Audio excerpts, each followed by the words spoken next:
ध्याय सत्यनारायण भगवान की जय।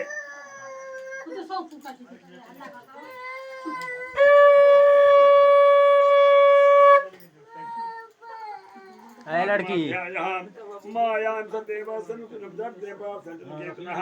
सूझ करते हैं कि सदैव जी की माया से राजा ने उस दोनों बनिए के वचन को कुछ भी न सुना और उनका धन सब धन ले लिया। सत्यनारायण के श्राप से वो बनिया तमाम के सहित घर पर मिस्त्रियां भी बड़ी बिक्री हो गई। चोरों ने घर का धन चुरा लिया। आदि व्याज होकर के भूखी प्यासी विद्यावती चिंता में घर घर घूमने लगी और कलावती कन्या भी घूमने लगी। एक दिन रात को भूख से दुखी कलावती एक ब्राह्मण के घर में पहुंची।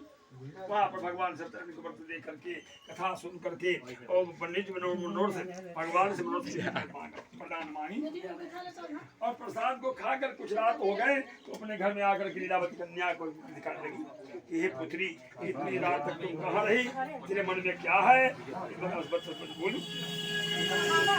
हे माता, मैं व्रतों को पूर्ण करने वाले भगवान सत्यनारायण के व्रत को ब्राह्मण घर में देखी हूँ।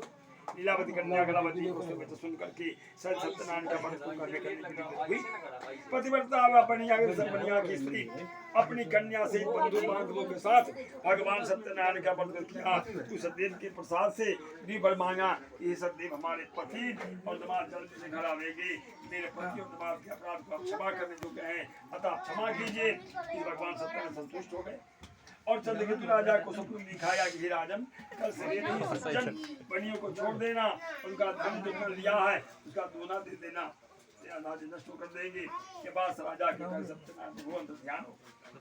तो प्रातः काल समय राजा निज मंजनों के सभा में उपस्थित होकर के मंजनों की स्वप्न सुना करके छोड़ दो ऐसा आदेश दिया। सही सुनकर के बनियों को बंदी खाने ठीक लग रहा है। राजा जब निकट ले आए और जिन्हें विनय युक्त वचन कर करके ये प्रहारी दोनों बनियों को बंधन से गिरा करके आप पास लाए हैं, अब आज्ञा दीजिए।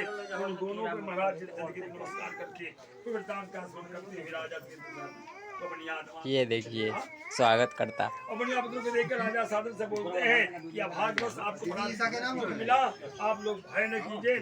इस प्रकार राजा ने कहा तुम दोनों को हाथ पकड़ दी और छड़ लगाया।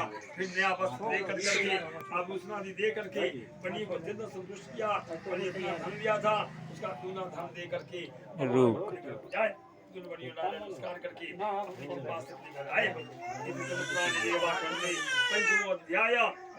इधर देखिए हजामीन बैठल है।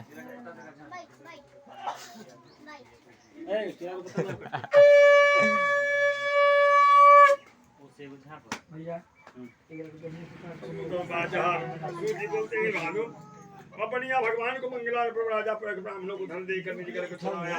कुछ दूर जाने पर भगवान सत्यदेव ने तो बनिया के मन की बात जानने के लिए पूछते कि तुम्हारे नाम में क्या है। मंदमत महाजन बनिया हंस कर बोलता है, ये दंडी या आप क्यों पूछते हो, क्या धन लेने की इच्छा है। मेरी नाम में लता पत्रा दिखे। तब दंडी का वचन सुन करके बोलते हैं कि तेरा वचन सत्य ही हो।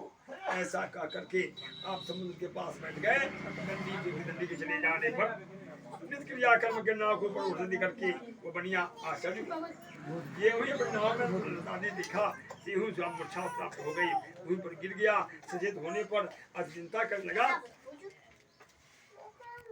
बनिया ने दमाद से बोला कि व्यर्थ करते हो, वही दंडी महाराज की श्राप दिया है, वही सब कुछ कर सकते हैं, इसमें संशय नहीं है।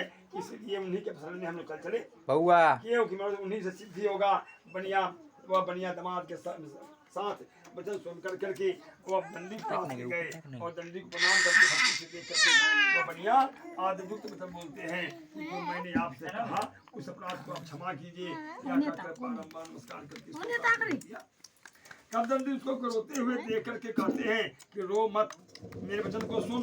तू मेरी पूजा से मुंह फेर रहता है और मेरी इच्छा से हे दुर्मदेव तुम्हें बार बार दुख मिला है। भगवान का ये वचन सुनकर बनिया स्तुति करने लगा। बनिया ने बोला, हे स्वामी, आपकी माया से मोहित होकर के ब्रह्मादि देवता भी कुछ बड़े अदुन को रूप को नहीं जान सकते हैं। कब आपकी माया से मोहित मैं हूँ, मूढ़ मैं आपको कहीं जान सकता हूँ।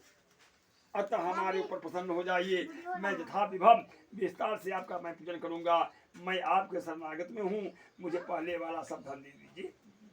उसके भक्ति युक्त प्रश्न सुनकर भगवान संतुष्ट हो गए और मनवांछित बल दे करके वहां से ध्यान हो गए। और बनिया नाव को धन से परिपूर्ण दे करके ऊपर चढ़ गया। सदैव की कृपा से मन पूर्ण हुआ। यह बात अपने स्वजनों से कह करके यथा विधि पूजन करा। सदैव की कृपा से बड़ा हर्षित हुआ। नाव को यत्न कर करके अपने देश को चल दिया। अपने नगर में समीप के पास आकर के वो बनिया आकर वर्तमान से कहने लगा कि मेरे अपने बुरी ग्राम है। ऐसा करके उसने धन की रक्षा करने अपने घर पर भेजा। और दूध ऊपर जा करके वो साधु वो बनिया की पत्नी को देख कर प्रणाम करके बोला कि आपके ग्राम के निकट तमाम सही साहूकार बहुत से इष्ट मित्र और धन के साथ आ गए हैं।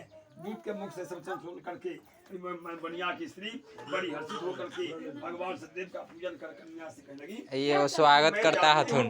तुम शीघ्र व्रत को समाप्त करके चले आओ, जल्दी आओ। लड़की इस प्रकार करके जल्दी से व्रत को समाप्त कर दिया। प्रसाद को भूल से न खा करके अपने पति को देखकर देखने के लिए शोक से रुकी हुई पड़ी। बनिया ने कन्या को दुखी देख करके डरे हुए मन से कहा यह क्या हुआ। नाव चलाने वाले भी चिंता करने लगे। कबीलावती कन्या को दुखी देख करके भूल होकर लगी अपने पति से कहने लगी ऐसे हो गया नाव के साथ कैसे रक्षित हो गए न जाने किस देवता के नादर से चौका नौका जल में नहीं दिख रही है। सदैव की अपने जनों के साथ विलाप करती हुई कन्या गोद में लेकर के रोने लगी और कलावती स्वामी को न देखने से तिलक हो गई। पति की पादुका लेकर के सती होने की इच्छा करने लगी। कन्या के निश्चित देख करके वो धर्म के साथ बनिया स्त्री के साथ अत्यंत शोक से युक्त होकर करके विचार करने लगा कि मैं सदैव की माया से बारंबार छल गया हूँ। अब यथा भगवान सत्यनारायण का पूजन करूंगा। इस प्रकार सबको बुला कर कहने लगा और बारंबार पृथ्वी पर गिर पड़ के भगवान सत्यनारायण को साष्टांग प्रणाम किया। इसी पर दोनों ने पालन करने वाले सत्यनारायण भगवान संतुष्ट हो गए। भगवती की कृपा से आकाशवाणी ही तुम्हारी कन्या ने घर पर पूजा किया और प्रसाद को त्याग करके अपने पति को देखने चली आई है। इसी कारण इसका पति जैसे हो गया है। यदि पुनः घर जा करके प्रसाद भक्षण कर आवेगी तब पति को निसंदेह पावेगी। कन्या ने आकाशवाणी सुन करके शीघ्र ही घर जा करके प्रसाद को भक्षण कर करके अपने पति की कन्या वचन सुन करके बनिया दिमाग से संतुष्ट हो गए। धन बंधुओं के साथ अपने घर को गए। उस दिन से हर महीने हर संक्रांति विधि पूर्वक सदैव की पूजा करने लगा। इस तरह चुप करके अंत में चले गए। फिर शुद्धि कहते हैं कि मनुष्य और कुछ कहते हैं। अध्याय सत्यनारायण भगवान की जय।